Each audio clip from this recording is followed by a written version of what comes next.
about that time. It is time once again for the Cummins Real Estate Show with Michele Cummins and myself, Curtis Pope. Good morning, Michele. Happy Canada Day to you, Mr. Curtis Pope. And the same to you. And since just a couple days away, happy 4th of July to you. Thank you. I get to celebrate 2 Canada Days and 2 Thanksgivings and Christmas all year round. You know, anybody I know who, shares American and Canadian citizenship or families on both sides, they do love the 2 Thanksgivings. Oh, yeah. More the merrier. I can't wait to see my family. I'm really going to have a great time. And I'm going to do this show next week from Oregon. You are? Yes, I'm going to call in.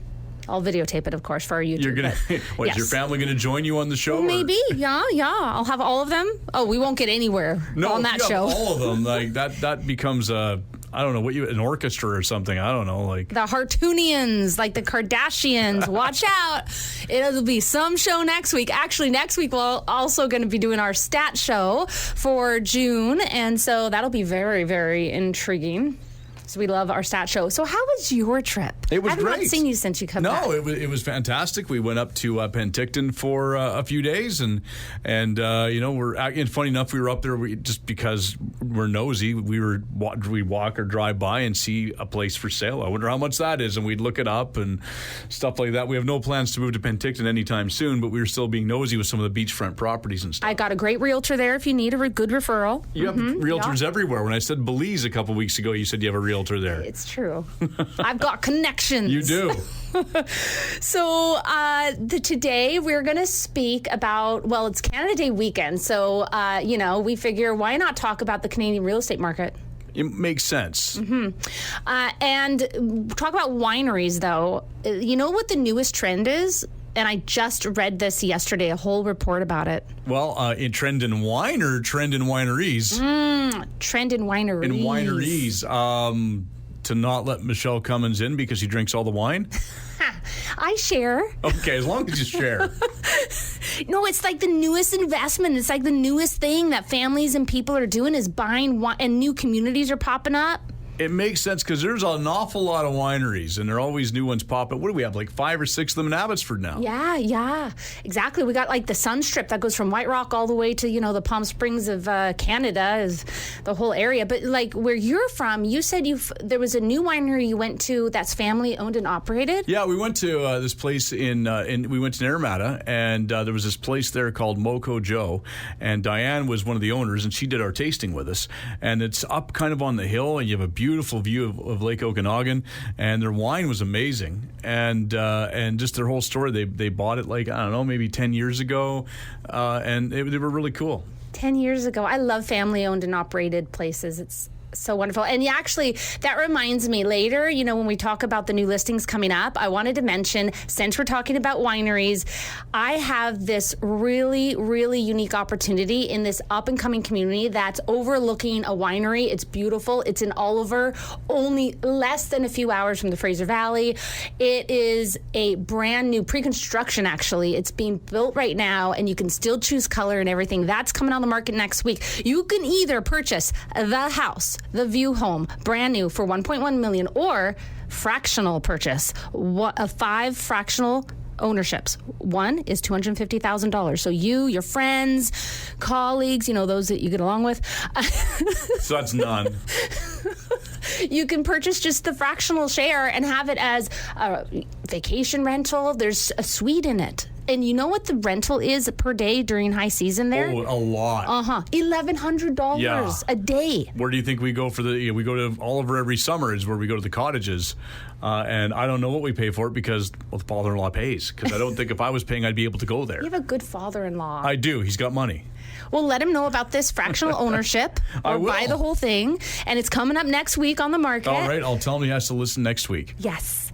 But moving on from there, now that we talked about push that forward, because that was like a perfect segue into that winery property view, is, we're halfway down the year of 2023. We're halfway through. I can't believe it's July 1st.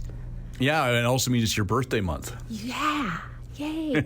And I'm still younger than you and Richard. Yes, you'll always be younger than us. Yeah, you won't catch up. I have the same thing with my wife. I'll always be younger than her, so.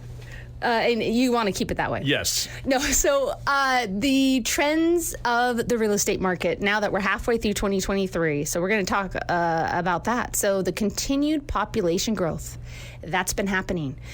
Canada is still experiencing steady population growth, particularly in major cities. This growth may lead to demand for new houses and push the real estate market to allow for greater changes in the market. We should be prepared for this. Canada has a mandate for immigration to come in, and population growth is just inevitable. It's going to happen. And the next trend, increasing demand for smart homes. A significant trend seen in modern real estate is an increased demand for smart homes or homes with integrated automation systems. Homeowners are looking for energy efficient devices and automation systems that will increase the overall value of their homes. So that's a trend. And next, work from home increases. It has not decreased, it's still increasing. Remote work hasn't diminished since the pandemic. It's now become a norm for many organizations. As a result, more people are working from home and require home office space. So home buyers are also prioritizing homes that offer more space, such as larger yards and additional bedrooms, which is impacted by the need to have more areas away from the home office space. Now, the fourth trend has been demand for affordable housing.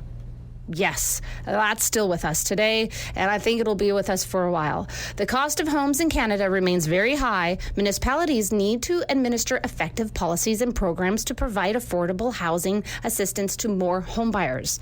So that's what we're still dealing with. And the next trend is millennials-driven condominium growth. Condominium buildings will continue to be in high demand, especially with more millennials entering the market. Diversification in urban centers and the demand for affordable space among young buyers will continue to drive the trend. I know I just sold a couple pre-construction in beautiful Vesta Properties community there in Langley, a wonderful community that they're selling there. Very good developer. And then the next trend, increased preference for sustainable living. Home buyers will continue to prioritize energy efficient and environmentally friendly buildings. So this reality will therefore lead to a significant increase in demand for building materials and designs that are energy efficient and high performing. And last but not least is foreign investments continue. You would think that after the government of Canada raised its foreign investment tax, it would diminish, but it continues. Foreign investment in the Canadian real estate market could create potential opportunities for real estate professionals and help stabilize certain regions in the market, understanding how to work with foreign investors. So that is the trends that are happening still the mid of 2023. Okay, so there is a lot going on. It's always busy, as we know. And then, of course, I'm sure we'll see some of this come up next week with the Stats Show. It's true. And then maybe before we go on break, one more tidbit of information I wanted to add is, and it goes along with the trends, is the 15-minute city idea. Have you heard of this? I have, yes. And 15-minute neighborhood, they call it. So it's the key, they say, in solving Canadian housing crisis. So anything that can lend to correcting that helps. So Christopher Alexander is our president of RE/MAX Canada, and he has done a report, and actually it's in the Globe and Mail. Do you read the Globe and Mail? You think I can read? Come on, I work in radio. No, I do read the Globe and Mail sometimes, yes. My father-in-law has a subscription to that, so when I'm at his place, I'll read it. Awesome. And I do actually read a lot. I like to make that joke that I can't read because I'm in radio. But no, I've been a pretty big readers from the time I could start to read. Yeah, it's actually the good articles. Like, it isn't this fluff or the media stuff that you can't trust. Like, it's reliable source. And of course, Christopher Alexander is very reliable and everything. So the Canada in that whole 15-minute city, there's a great article in the Globe and Mail. I'll post it on my website so you can have a read if you don't actually get Globe and Mail. But he talks about how in 2017 there was the National Housing Strategy. They set out to create livable communities where families thrive, children learn and grow, and their parents have this the stability and opportunities they need to succeed.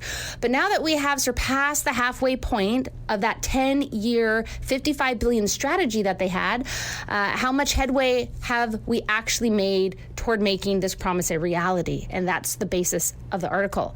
So, so I encourage you to have a look at it, because with the over 213,000 units that they put in already, but not enough. We've had over 1 million in 2022 population grow. Yeah, we just hit 40 million people in this country. Like, that is way surpassing the amount of added units that they've done. That's we need more housing. So I encourage you to read that. All right. Well, we should probably take a quick break here.